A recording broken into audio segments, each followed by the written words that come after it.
चुनाव से संबंधित महत्वपूर्ण बातों को लेकर दरभंगा के जिलाधिकारी सह जिला निर्वाचन पदाधिकारी कौशल कुमार और दरभंगा के एसएसपी जगुनाथ रेड्डी ने संयुक्त रूप से आज जिलाधिकारी के कार्यालय प्रकोष्ठ में प्रेस वार्ता कर पत्रकारों को महत्वपूर्ण बातों की जानकारी दिया। क्या कुछ पत्रकारों को बताया, तमाम बातों को हम सुनाएंगे। हमारे चैनल को लाइक और सब्सक्राइब जरूर करेंगे।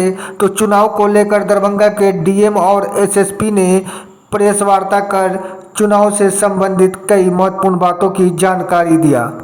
लेके 17 तक जो नॉमिनेशन प्राप्त हुए थे उसमें टोटल 223 नॉमिनेशन सेट प्राप्त हुए थे 145 कैंडिडेट के, जिसमें से 18 तारीख को स्क्रूटनी के बाद 35 नॉमिनेशन सेट रिजेक्ट हुए थे, जिसमें 13 कैंडिडेट थे। इस प्रकार 132 कैंडिडेट स्क्रूटनी के बाद वैलिडेट हुए थे और आज 20 तारीख के 3 बजे तक कुल 9 कैंडिडेट हमने अभ्यर्था वापस लिए। इस प्रकार टोटल 123 कैंडिडेट फील्ड में रह गए जो मतदान प्रक्रिया में पार्टिसिपेट करेंगे। 2 कैंडिडेट हैं और मतदान की प्रक्रिया 6 नवंबर को होगा और काउंटिंग 14 नवंबर को निर्धारित। नाम निर्देशन के दौरान जो नॉमिनेशन की प्रक्रिया हुई, जो 10 तारीख से लेकर 17 तारीख से चला, उसमें 223 नॉमिनेशन सेट प्राप्त हुए, जिसमें 145 कैंडिडेट थे। इन नॉमिनेशन सेट जो प्राप्त हुआ था उसका 18 तारीख को स्क्रूटनी था। स्क्रूटनी में 35 नॉमिनेशन सेट और 13 कैंडिडेट का कैंडिडेचर नॉमिनेशन डिस्क्वालीफाई हुआ बिकॉज ऑफ सर्टेन रीजन। इस प्रकार स्क्रूटनी के बाद total number of validly nominated candidate जो बचे वो 132 कैंडिडेट बचे थे, जो 145 नॉमिनेशन सेट में 132 कैंडिडेट जो थे उसमें 9 कैंडिडेट ने आज विड्रॉल किया है आज 3 बजे तक। तो अब कैंडिडेट की संख्या बची फाइनल लिए जो हर विधानसभा फील्ड करेगी टोटल 123 है, जिसमें 78 कुशेश्वर स्थान में 10 कैंडिडेट हैं, गौड़ावड़ा 79 में 12, 80 बेनीपुर में 14 कैंडिडेट, 81 हरिनगर में 12, 82 दरभंगा ग्रामीण में 13 कैंडिडेट, 83 दरभंगा शहरी में 13 कैंडिडेट, हायाघाट 84 में 13 कैंडिडेट, बहादुरपुर 85 में 17 कैंडिडेट, 86 केवटी में 10 कैंडिडेट और 87 जाले में 9 कैंडिडेट। इस प्रकार टोटल 10 विधानसभा मिला के 123 कैंडिडेट इस विधानसभा चुनाव में अपने पार्टिसिपेट करेंगे और कैंपेनिंग करेंगे। जैसा कि आपको पता है कि टोटल मतदान केंद्र की संख्या 3329 है, इस पे मतदान की प्रक्रिया होगी। विभिन्न विधानसभा में कितना मतदान केंद्र है वो रिपोर्ट में अंकित है।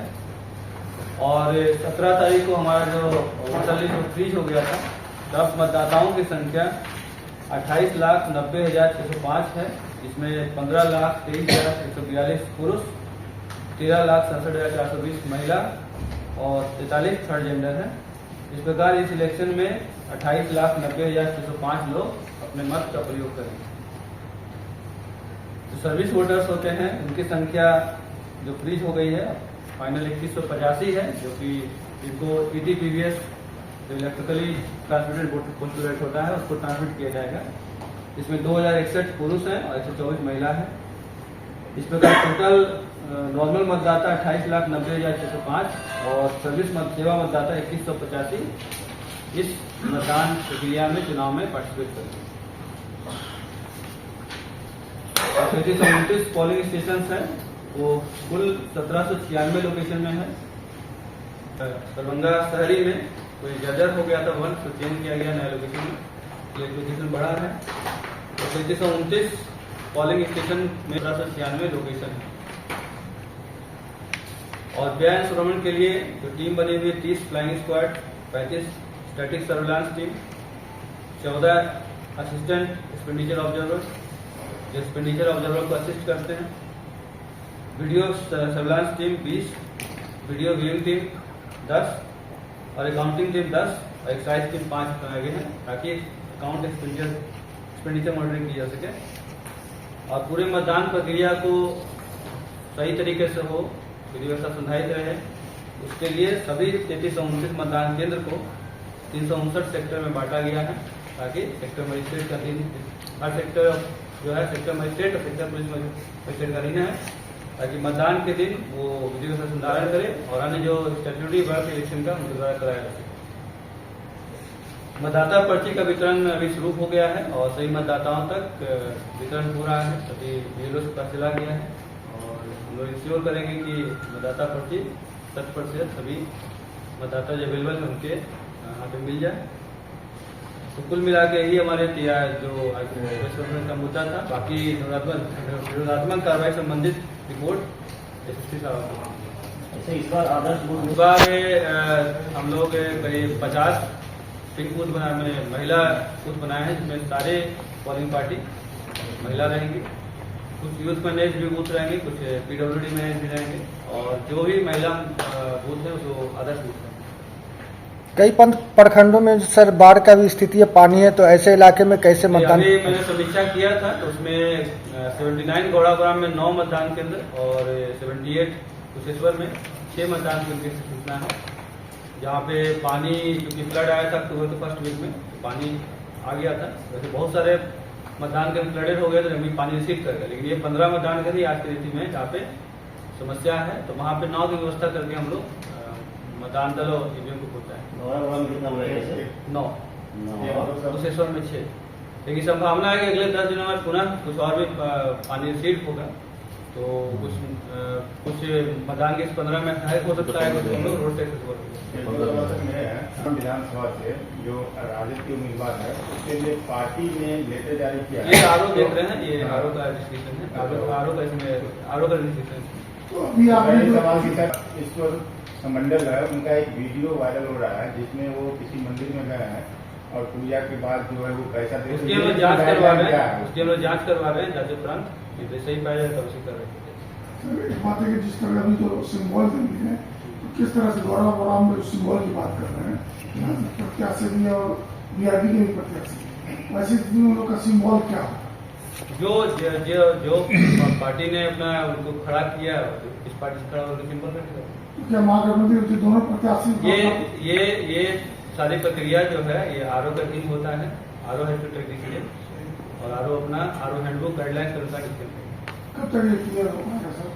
ये अभी तो क्लियर है, सब तो क्लियर हो गया होगा सर। मेरा एक सवाल है, बहादुरपुर में 17 कैंडिडेट है तो वहाँ तो डबल ही वहाँ पे चूंकि बाकी सही विधानसभा सिंगल व्यू यूज होगा बैलेट में, लेकिन बहादुरपुर में चूंकि 17 कैंडिडेट है वहाँ पे 2 बैलेट में तो दोनों में लौटा रहेगा क्या? एक में रहता है। पहले बैलेट में 15 कैंडिडेट रहेंगे और दूसरे 16 रहेंगे और दूसरे वाले में 1 रहेगा और दूसरा नोटा रहेगा। ठीक है, तो सेकंड व्यू के सेकंड नंबर पे नोटा रहेगा।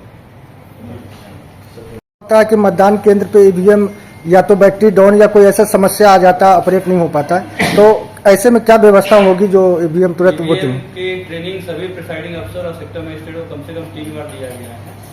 इसके अलावा ईवीएम हर 4-5 बूथ पे ट्रेनर देंगे, तो ईवीएम का हैंड्स ऑन ट्रेनिंग बहुत अच्छे से दिया गया है, तो किसी तरह की समस्या नहीं होगी। और अगर समस्या होती है तो सेक्टर मजिस्ट्रेट के बाद रिजर्व ईवीएम रहता है, वो 15 मिनट के अंदर 7 घंटे रिप्लेस होगा।